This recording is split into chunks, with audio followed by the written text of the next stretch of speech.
Moving on, we are heading towards Col Pandalai Oration. I would like to welcome chairpersons Dr. P. Raghuram, Hyderabad, Dr. Abhay Dalvi from Mumbai, Dr. Aravind Kumar from New Delhi, Dr. Sanjay Jain from Bhopal, Dr. Prasad CRK from Hyderabad, and also our speaker, Dr. Sandeep Guleria from New Delhi. Welcome to all. Thank you very much. On behalf of the Principal Office Bearers of the Association of Surgeons of India, I have great pleasure in welcoming all the distinguished delegates to the most prestigious oration that the association confers upon, Col Pandalai Oration, which is the highest academic honor that can be achieved by a surgeon practicing in this country. So my pleasant duty is to present Lieutenant Colonel Pandalai, and I will be sharing my screen.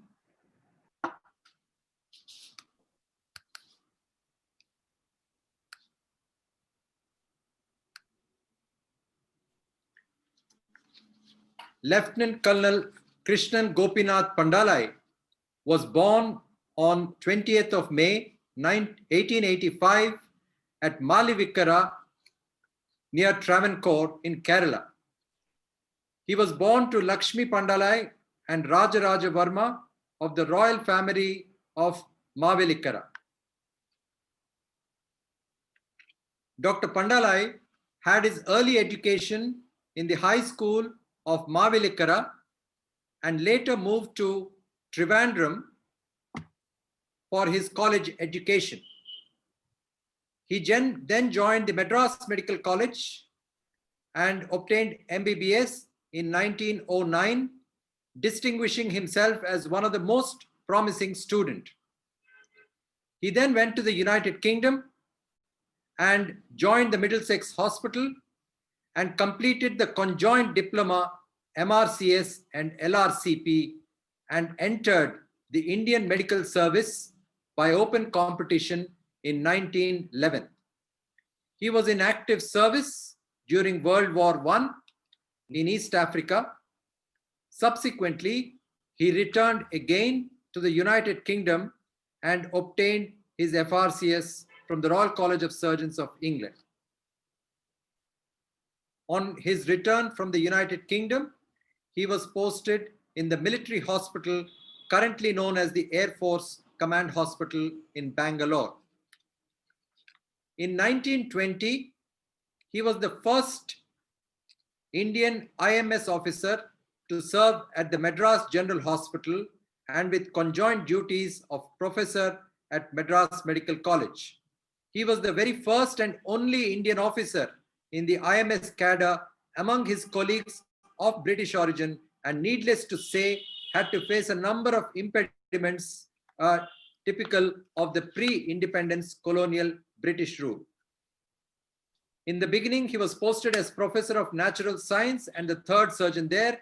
Later, he was redesigned as Professor of Operative Surgery. He worked there till 1937.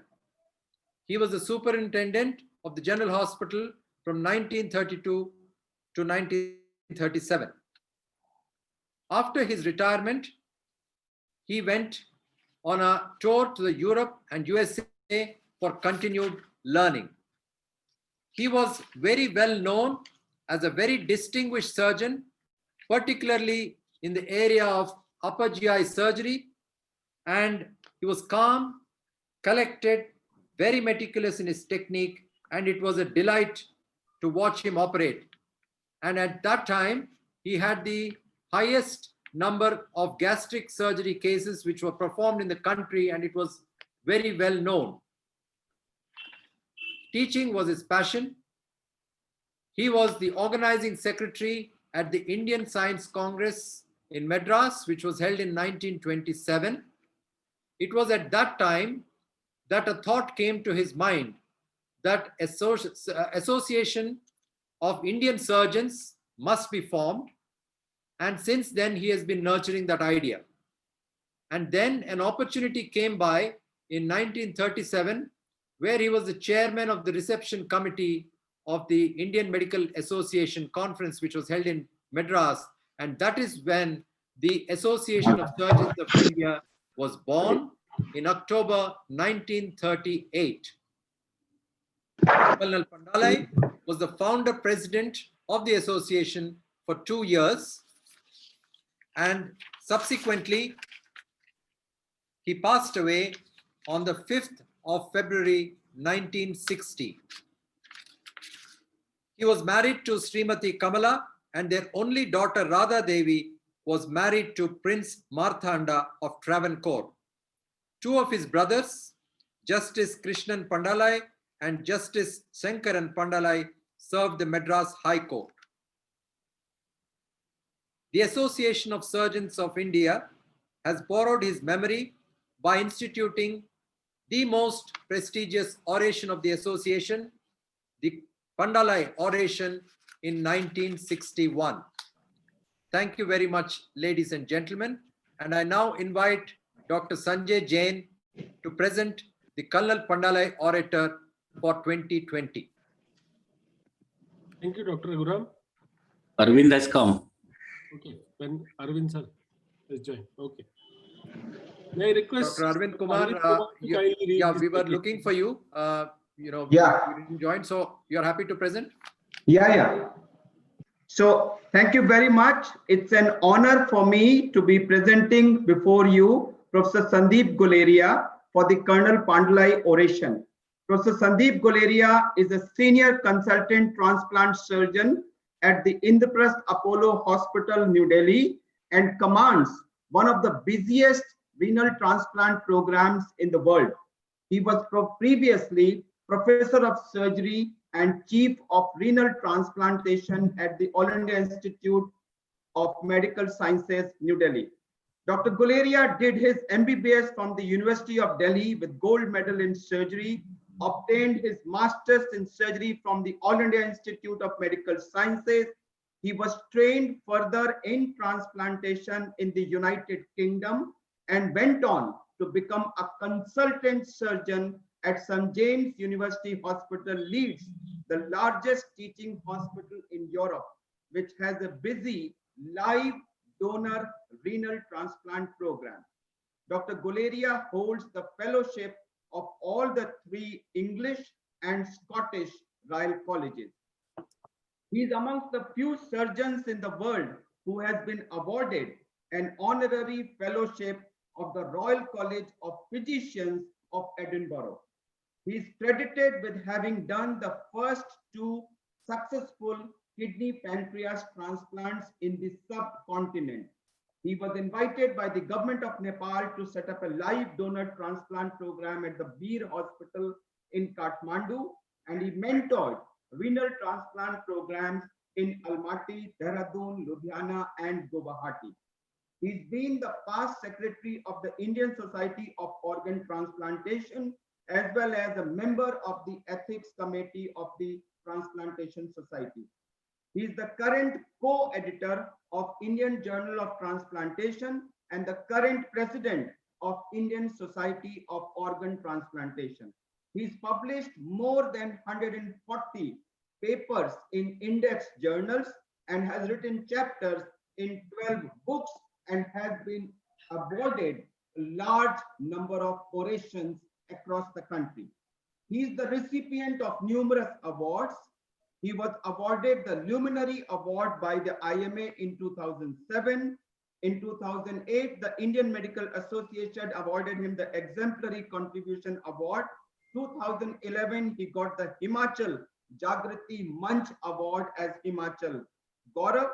And finally, in 2019, in recognition of his services to the field of organ transplantation, the Government of India bestowed upon him the 3rd highest civilian award, that is the Padma Shri. The Association of Surgeons of India feels immensely proud to bestow Dr. Sandeep Guleria with the highest honor by inviting him to deliver Colonel Pandalai Oration for 2020. Ladies and gentlemen, I present before you Professor Sandeep Guleria.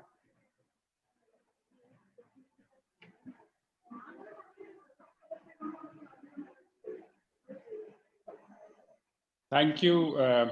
Thank you. I am indeed humbled and I am moved by by this honor. I think this is a privilege for me to be among you.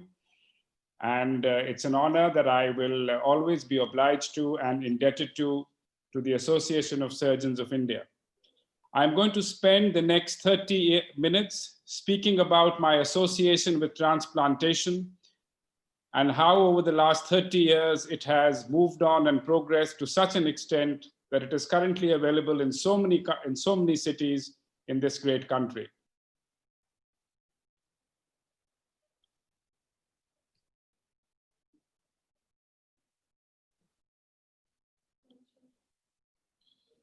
Are the slides visible? Yes, sir. Yeah. So I think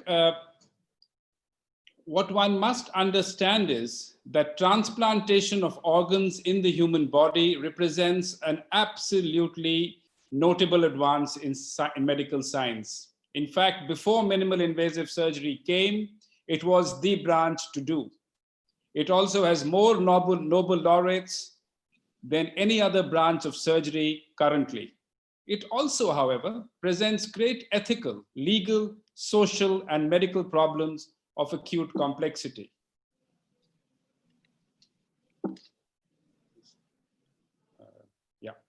This is just to show you the annual patient mortality.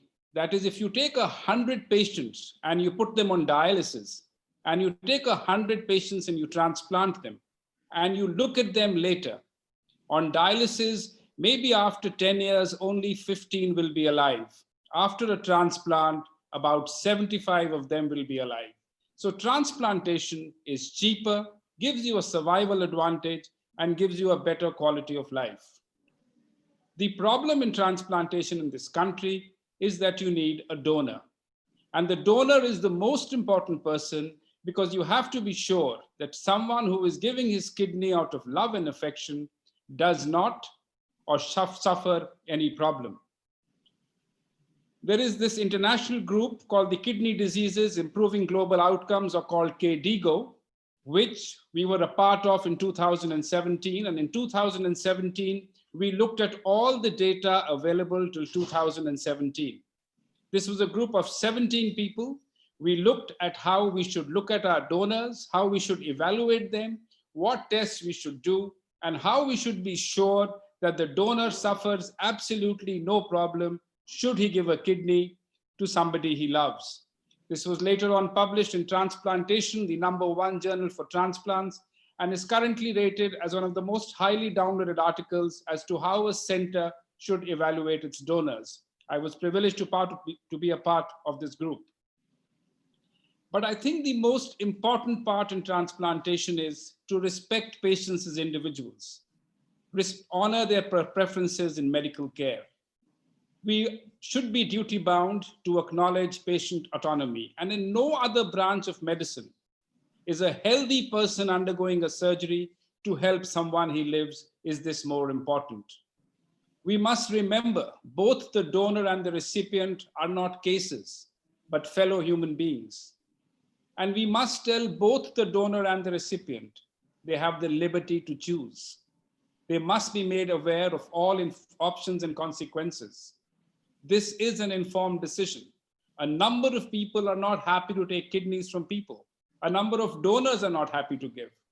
And though you may not agree, you have to respect their decision, because this is what it is all about. In 2011, we looked at our donors, and this was work that we did, essentially came out because in Chennai, the Americans had come and studied a large slum population which had sold their kidneys. And what they had found was that people who sold their kidneys actually had a poor quality of life after giving their kidneys. They thought they had been cheated. They would never, ever give their kidneys again. And the middleman was the only one who made a profit, and they were in a bigger debt. We looked at the influence of kidney donation on the quality of life of our renal donors. Our donors were either illiterate, primary school, so they were scattered all over. We did a WHO Quality Questionnaire, which basically is a responsive measure of quality of life that is applicable across cultures. This assesses the individual's perception of their position in life in the context of the culture and value systems in which they belong. It looks at your 4 domains: physical, psychological, social, and environmental. We did a statistical analysis. And what we found was, and this is work that we published in 2011, that if you give your kidney to somebody you love, your quality of life actually improves. For most people, it is the best thing they ever did in their lives. However, there was a problem. And what we found, that in 64% of our patients, the commonest donor was a female. And therefore, we split up our group and published another paper in the National Medical Journal of India, Love, Affection, or Coercion: the reality of live-related female donors in India. We were basically looking at, were women being forced to donate? Were they being pressurized to donate? Or were they just donating out of their own will? And what we found was that in all the 4 domains, women had the best quality of life as compared to their male counterparts. The mother was had the best quality of life after having given a kidney to her son, or the spouse had the best quality of life after having donated a kidney. So we found there was a significant improvement in the quality of life of donors following kidney donation. This is more profound in mothers, followed by wife and siblings. It's irrespective of your educational status. And should the recipient not do well, the quality of life does go down. One of the most challenging areas that I have looked at has been pediatric transplantation. It's very common to see a child in your OPD, you know he has renal failure. You tell the family that he needs a transplant and he will never ever come back. The stark reality of life in India is that people will have another child and let this one die because of the expenses involved in getting him a kidney, getting a donor, the money involved, and the cost of medicines. But there is enough data to show that transplantation is ideal for children. It gives you a survival advantage, it gives you a growth advantage, and it actually gives you catch up with your normal children should you have a transplant before you go on dialysis. The benefits being that it improves your survival, it improves growth and development, it improves your quality of life, and avoids the complications of dialysis. When you should transplant a child is controversial. However, most people would say that once the child is 2 years old or has a weight of about 10 kilos, you should move on to transplanting him. It can be technically fairly complex and complicated. You're joining big arteries to very, very small vessels in a 2-year-old child. But you can have things like so much of blood is drawn in that the child can actually have bradycardia. The body cannot take this and he goes on a ventilator for 2 or 3 days. It looks something like this. That's a huge kidney from the mother going into a child. But after about a day or two, they stabilize and they do really well. And it's very fulfilling to see them doing so well. Children also have difficult problems. This is a child we transplanted in 2006. He came to us for surgery. He had what is called as FSGS, and he had no inferior vena cava. This is a prothrombotic state. His entire cava was thrombosed. There was no vein that I could hook on the kidney to. We normally hook them on to the iliac veins. So we had to open his abdomen, go right up and hook it onto the portal system, the splenic vein, and then hook the artery to the aorta. But there are advantages of transplanting children. If you look at this table, it shows you that if you transplant somebody in the age group of 0 to 14, he has the best years of life ahead as compared to transplanting somebody who's older. The other thing is that the unadjusted, if you don't adjust the survivals at 3 months, 1 year, 3 years, and 5 years, is far better for children than it is for any other group. So children do well after a transplant, and it's worth investing on them because they do really well after a transplant. So that's the good news. Compared to chronic dialysis, kidney transplantation leads to improved patient survival. Children aged 0 to 5 years have the best long-term graft survival in kidney transplant recipients, and improvement in growth also occurs. But what's the not so good news about transplanting children? Their infection rates are the highest. And therefore, if you look at this chart, it will show you that the highest rates of infection are seen in young children, which means the largest cause of death in pediatric first kidney transplant recipients is infection. The smallest child has the greatest number of infections after kidney transplantation. And of course, immunizations may help. But it's heartbreaking to see a child you have worked so hard in die of an infection that could be preventable. But what is the worst thing and what is really unacceptable? What is the not so good? What is the bad news about transplantation? As you follow up these children, as they grow bigger in life, they develop a disease called as post-transplant lymphomas. And this is because the Epstein-Barr virus proliferates in them. It's about 4 to 5 times more common in children than it is in adults. The good thing is now a monoclonal antibody called rituximab is available and it can be used. This is our own work that we published in 2010. We looked at all our recipients. We showed our acute rejection rates was very good. Our graft survival at 1 year, 5 year, and 10 year was 91%, 80%, and 75%. This is our own work from the Apollo Hospital, where since we were looking after far richer patients, our survival rates were comparable to those in established centers in the West.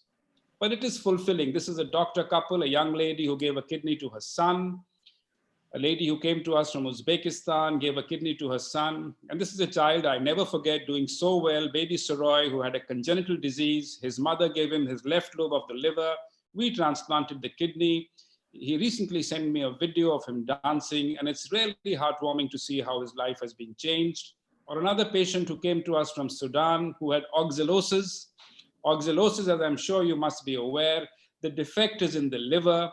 The kidney takes the hit. So one sister gave him the liver, the other sister gave him the kidney. And he went back to Sudan and apparently leads a normal life, although I have not seen him for some time. But we do think that in this country, pediatric kidney transplantation should come of age. It is the best thing that we can do for children who have renal failure. The problem is, of course, that in transplantation in India, where cadaver programs are still in their infancy, there is a live donor. And you can actually take out this kidney laparoscopically, a fairly standard operation. You do a 4-port procedure, take out the kidney through a Fanon-style incision, works out quite well. But what we practiced over the years has been what is called as a mini donor nephrectomy. We found that if the BMI of the donor was between 19 to 23, a short incision gave actually better results than laparoscopy. And what we published was that if you compare the results, if your BMI is low, the operating time is less, the patient stays for less days and goes home early. Having said that, we still offer our donors the option of having a laparoscopic donor nephrectomy or a mini donor nephrectomy. The problem in transplantation is that we have become a victim of our own success. Because our results are so good and so many people go back to a normal life, many more people are coming for a transplant, patients that we would not have taken when I started my career in transplantation. These are called marginal donors, donors who have a difficult anatomy, elderly donors, donors with obesity, with stenosis of one side, with hypertension, with scoliosis, with ectopic kidneys, with diabetes, or even donors who are HBsAg positive.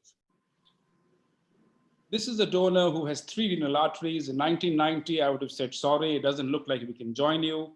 Another donor with 3 arteries, a difficult vascular anatomy for a vascular surgeon. A kidney with 5 arteries, you can see all 5 are going into the kidney. But currently, because it is so difficult for the family to come up with a live donor, we would accept whatever donor they have, so long as he's medically fit. The anatomy we have not found to be a problem in our last 10, 12 years. What we have done is that we chase the internal iliac artery, which is a branch of the common iliac, right down into the pelvis. We take out its branches, and then we anastomose these branches to the multiple branches in the donor in the cold when the kidney is still in ice. So we decrease the warm ischemia time and then do a simple anastomosis in the recipient. This is just to show you a kidney with 3 renal arteries that has been joined. This is a kidney with 4 arteries. You can see one here, which is the deep inferior epigastric, 1 artery here, 1 artery here. Another kidney that has been joined, you can notice 1, 2, 3, 4 arteries that have been joined. So it's fairly challenging, and we would normally do a non-tabular Doppler to make sure that things are good. It can be catastrophic, of course, if there is no flow in the kidney. Normally, of course, we were not taking donors more than 65 years old. Currently, if you have a good GFR and if you have borderline hypertension, we would accept you as a renal donor. And this means donors who are more than 60, 65, provided they have a good heart, the anesthetist is happy, the nephrologist is happy, and we feel the risk involved is minimal, we will take them. So we would accept currently elderly donors. This is a donor who came to us with an aneurysm in the renal artery. We would take down this kidney, repair the aneurysm on the bench, and then subsequently transplant it. We again very rarely have come across donors who have asymptomatic stones in their kidney. And we've now done about 12 of this. These are patients who we take up for surgery. At the time of surgery, we take down the kidney, pass in a ureteroscope by one of our urology colleagues, take down the stone, and then we transplant the kidney. Here, as you can notice, a small asymptomatic stone. We leave the better kidney with the donor, take out the stone, and then transplant it. This is a donor with renal artery stenosis on one side. We would take the stenosed side, excise the segment, and then transplant it. Another donor with renal artery stenosis. Of course, it has to be said that the other side should absolutely be normal. There should be no end organ damage, and the person should be motivated. This is a donor with scoliosis, a kidney with a big cyst, a cadaver donor with tuberous sclerosis, and of course a kidney that has one side absolutely normal, and as you can notice, the other side has a PUJ obstruction.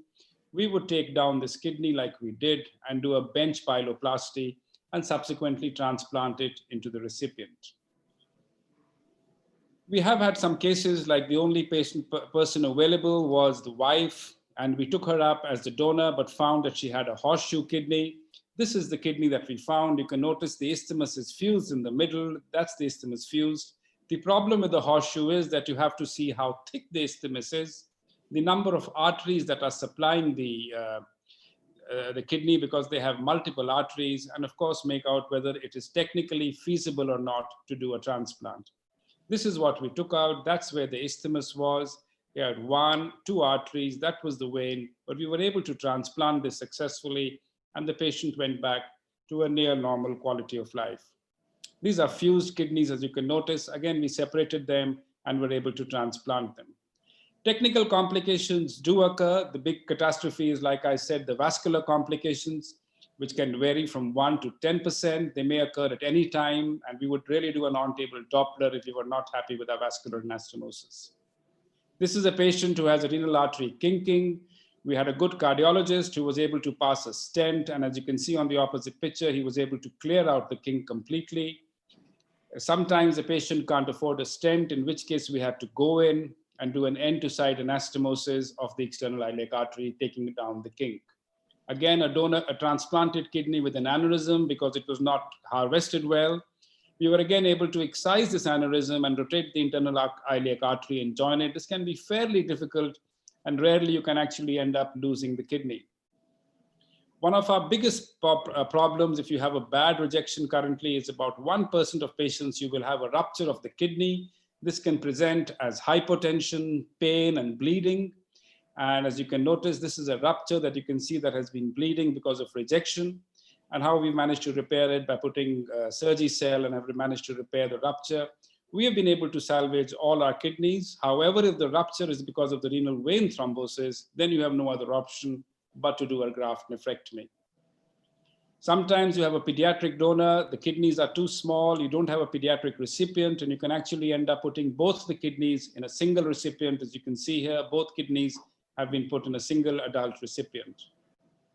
Urological complications are rare. They have changed with the advent of the double J stent. In our first study in 1996, we found the stent was useless, but a larger study that we did and published in 2004 of more than 600 transplants showed a distinct advantage of using the double J stent. This is our acute rejection rate. You can notice how it has gradually come down from the 1980s to less than 10% now.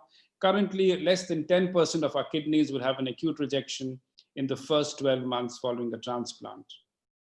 We were among the first groups in the world to introduce generic tacrolimus. We used Pangraph as a rival to the innovator brand to bring down the costs. We were able to publish our work in multiple journals and show this was just as effective by monitoring drug levels.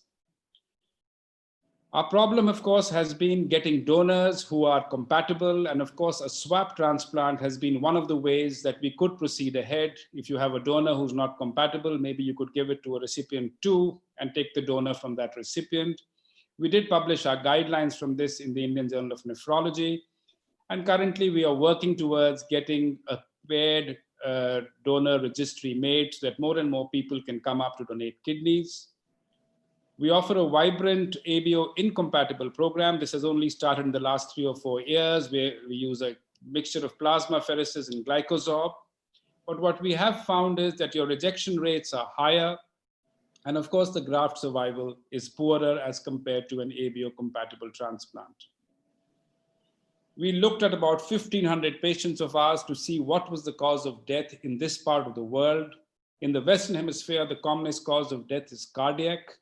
In India and the subcontinent, the commonest cause of death is infection. And you can have infections like fungal infections at the lower end of the ureter. You can have pneumocystis carni infection, or in this age, you can even have COVID-19. So we were quite worried as to what to do with our transplant program in the era of COVID-19. We actually looked at our data, and what we found was that if you took patients and you put them on dialysis, the chances of them dying of COVID, and if they got COVID, 15 to 25% of them would die. But if you transplanted them, only about 6 to 8% of them would die. Because most of these patients go on steroids, which is the only mainstay of COVID. Most of them maintain social distancing once they go home. They all wear masks. So we thought that in the era of COVID-19, transplant programs should continue. And this was why we were able to collaborate with the government of India, with NOTO, the National Organization for Tissue and Transplantation, and go over their guidelines and publish guidelines with the government of India this year, that what should be the guidelines for transplantation in the era of COVID-19. We also published our largest profile and outcome of COVID-19 in 250 kidney transplant patients, a multi-center cohort study from India. And recently we have just sent a paper looking at donors who have got COVID, have recovered, and have donated a kidney. And we have found that a donor who has had COVID is asymptomatic, and we have waited 2 weeks, has a negative COVID-19 test, is absolutely all right to donate and fit to donate. So if you have mild COVID, you're absolutely all right and have recovered and have negative tests, you could actually be fit to donate. These are our survivals, patient survival in the 1970s. In the 80s, of course, we went up. But as you notice, in 2000 and 2010, our survival per decade has improved by a substantial every decade. And this is because we have technically got better. We've got better used to using immunosuppression. We understand transplantation better, and the medicines are better. So this is why today, if you were to undergo a transplant, your chances of being alive after 10 years were almost 75 to 80%. This is our graft survival. Again, you can see per decade from the 70s, 80s, 90s, and 2000, how we have improved and how well we have done. Having said that, I come to my last few slides. No country in the world can afford transplantation. And this is where I think we all as doctors have a basic role to play. We must understand that people get kidney failure out of hypertension and diabetes. And if we can catch these diseases early, if we can screen them, put them on the right medicines, we can delay the onset of renal failure by almost 2 decades. Most of them may never need a transplant if we can just treat hypertension and blood pressure better. As part of this, I was able to get a grant. We did some social work about 7 years ago, where we got some money from the Rajiv Gandhi Foundation. We adopted a village We screened a number of people for blood pressure and diabetes, gave them free medicines, but ultimately we ran out of funds and I sold my soul to the private sector. But I think this is something we should all look at how we can prevent people needing a transplant. Finally, I think in all honesty, and this is my last slide, there is no doubt that the biggest hero in transplantation is definitely not the surgeon. The surgeon is the one who's most passionate about it, but he's not the hero. It's not the nephrologist, it's not the anesthetist. The biggest hero is the man who comes up to give his kidney to someone he loves, fully well understanding that there are serious risks involved in this operation. And therefore, organ donation really is a gift of life. Thank you very much. Thank you very much for this honor.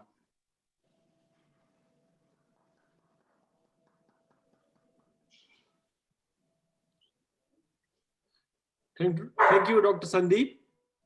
Now, I will present since this is a virtual event, we present the award of honor to Dr. Sandeep Guleria.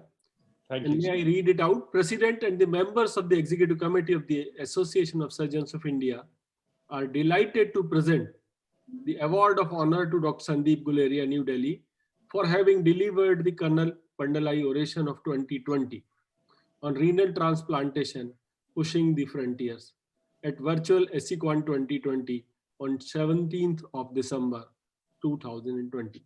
Thank you.